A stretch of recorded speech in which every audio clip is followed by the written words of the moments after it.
Terminator Dark Fate is a 2019 sci-fi action film produced and distributed by Paramount Pictures, Skydance Media, and 20th Century Fox. It was directed by Tim Miller. It is the fifth installment in the Terminator movie franchise, and it is a return of Linda Hamilton to the role of Sarah Connor. Now, there was a lot of, I would say, speculation, a lot of expectation from a lot of fans of this, great franchise for this film. And there's been a lot of different reviews, a lot of dissatisfied people, a lot of people that have mentioned why they hate this film or this new installment within the franchise. So in this video, I'm going to share my personal view. I watched the film, and I want to really share with you what I think about it, the good and the bad. So stay tuned. The good. Let's start with the best things. And in my opinion, it's Linda Hamilton returning as Sarah Connor. And of course, Arnold Schwarzenegger as Terminator T-800. I think they're the highlights, in my opinion. They're back, and it's always good to have them back, particularly Linda Hamilton. I can tell you one thing. Through the trailers, I was not really too much into them, particularly Linda, because, of course, she looks older now. It's been so many years since Terminator 2, and I wasn't feeling it. But definitely I would say, in my opinion, she does the part well. She still has the same attitude and the same, I would say, drive and strength that she had in that film. I think she's doing fantastic in this film. And of course, Arnie is always, you love him, regardless of whatever political positions he has, which I have no problem with, but a lot of people do. He's still Arnie, and people love him because he's Arnold Schwarzenegger. And definitely he is here. Of course, he's not a main part of the film, but what he does there, he does well, and you love him. Another highlight for me in the film is Mackenzie Davis. She plays the part of Grace, an enhanced human from the future, and I really like her in this film. I didn't expect to like her that much. I wasn't crazy about the trailers, but really seeing her in action, not only physical action, but also the emotional aspects that she put into the film, I think she was a highlight, and I really like her here.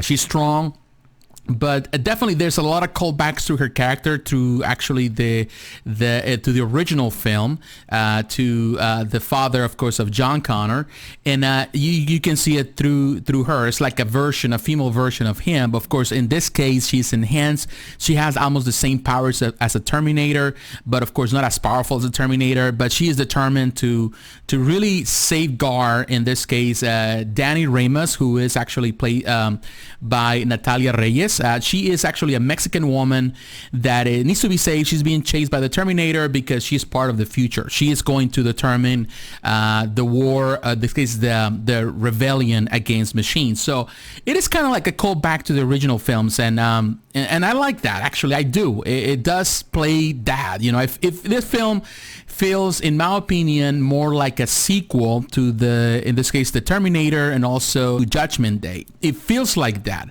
more than any of the other films that we had before, more than in this case, Terminator 3, The Rise of the Machines, Salvation, and Genisys, and even the Sarah Connor Chronicles. It does feel more like a sequel to those two films. Another actor in this film that I really enjoy was Gabriel Luna as Terminator, as Revision 9. This new Terminator is a killer, and is definitely a really bad killer. It can get scary. But Gabriel Luna, I gotta be honest with you, I didn't care much for him in the trailers. I thought of him that he was too skinny, too short. He didn't sell it to me in the trailers. The trailers weren't that good, I have to be honest with you, for this film. But you know what? He did a good job. He's scary. He definitely is, and he really sells the part. And his semblance doesn't change at all throughout the film. He's definitely a mean killing machine, and I don't know. It's good. I really like him. He plays the part really well. So kudos to him for that. What really attracts you to the Terminator franchise, first and foremost, is the action. And this film definitely has a lot of action. The action is really intense, and there are plenty scenes throughout the film The first scene is probably the longest. The factory and there's a highway chase. There's also one in a border patrol detention center, and there is one at the end, which is really huge as well. But every action scene is good, and it keeps you on your toes. I think that's the part of what you like about the Terminator, and the reason why you watch the Terminator in the first place. You want action, and you get plenty of this. There's one even they're in a plane. That's an intense one. So there's a lot of things happening in this film, and the action, of course, is at the top.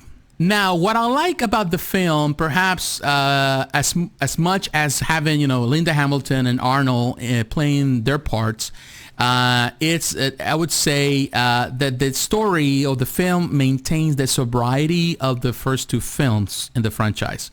There is some dark comedy, but the comedy is not so high like it was. I would say in Genisys they had more comedy, but the comedy is not as heavy. It's not overpowering the story. If you go back and watch the original films, particularly Judgment Day, you're gonna notice that there's some dark comedy in it. There's some elements of that, and it has the same, I would say, tone of it. Because of that, the story feels more familiar to, I would say, longtime fans. There are callbacks to the originals, which is good. And so it connects better, in my opinion, as a sequel than, Rise of the Machine, Salvation, Genisys.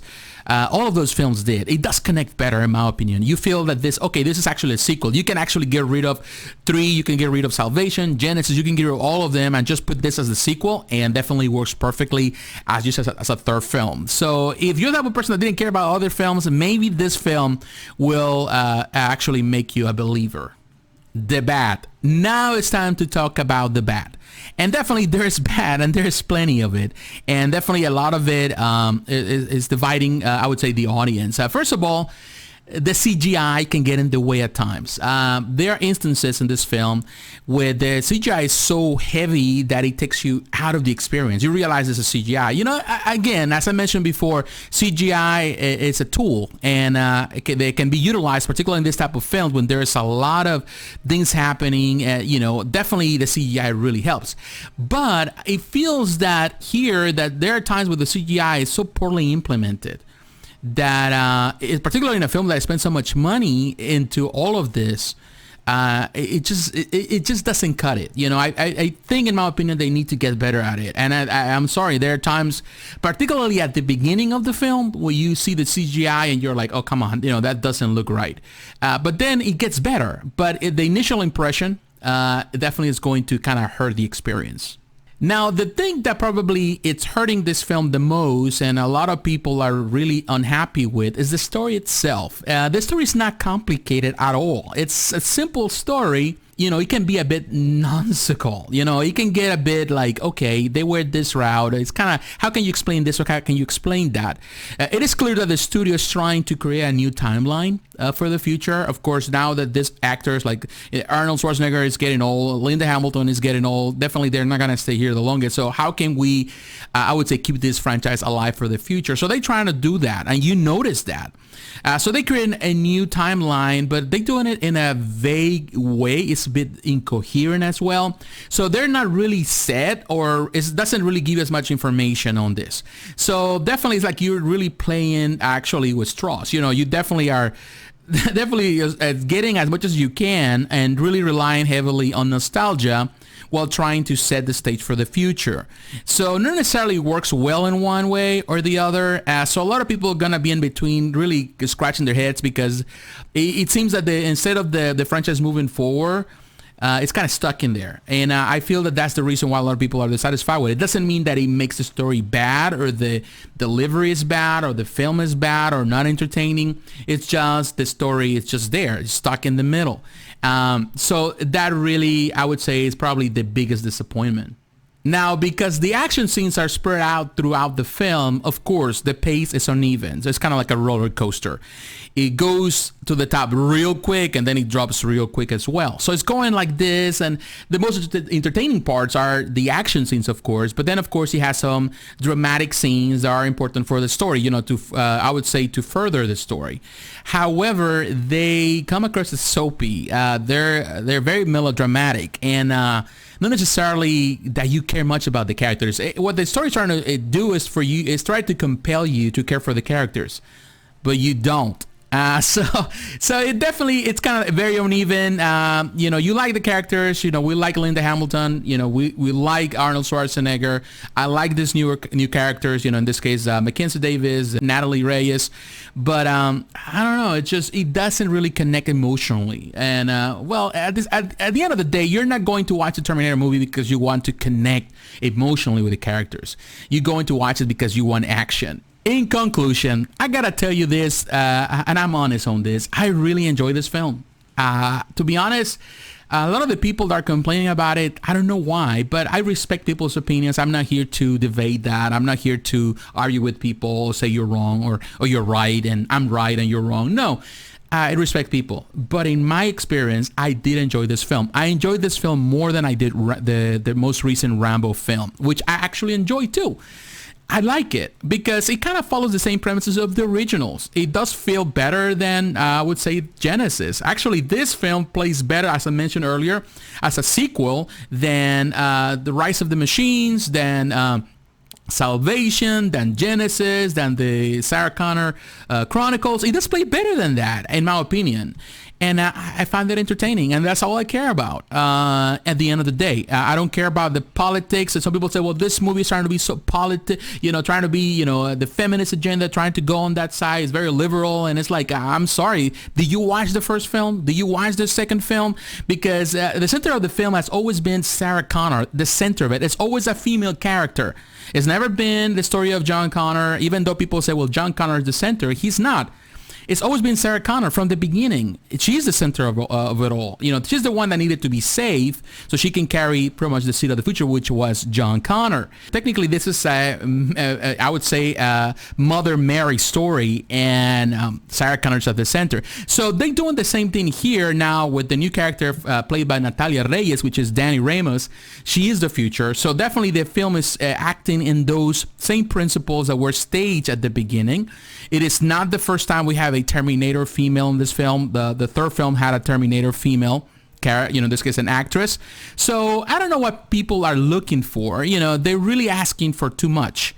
However, again, I'm not going to, I would say, dispute what other people are claiming. But in my opinion, I really like this film. I had fun with it. So if I got to give this film a score, I would say it's an 8 out of 10, and I'm really giving a high score. It could be 7.5, but I like it more than I like Rambo, and I like Rambo too, and I gave him 7.5. People want to see beyond the entertainment part. People want to give a lot of political connotations to a lot of things. Oh, they trying to tell me this or they trying to tell me that. I don't see that. I see entertainment. So when I see characters, I don't care if they're females, or they're brown, or they're red, or they're gay or straight. When I see a character, it's what the character can bring to the table. If the character actually plays well within the confinements of that story. And that's what it's all about. And I feel that the story is good. It is not perfect, and I'd say there's a lot of nonsense in it as well, but there's a lot of nonsense on the original and also on the second one, and there's a lot of nonsense in the entire franchise. But at the end of the day, people come to watch a Terminator film, whether it's success financially or not. People come to be entertained, and I know it's having a hard time in the box office, and probably it's not gonna make enough money to survive, and I don't know how it's going to affect the franchise moving forward. But in my opinion, I was entertained, and I'm definitely going to get the Blu-ray to watch it at home. But what is your opinion? What do you think? Have you watched the film? Do you like it or do you don't like it? Please let me know in the comments below. I respectfully disagree, but I also want to hear your opinion. So once again, my friend, thank you for watching. God bless, and I'll talk to you again. Bye-bye.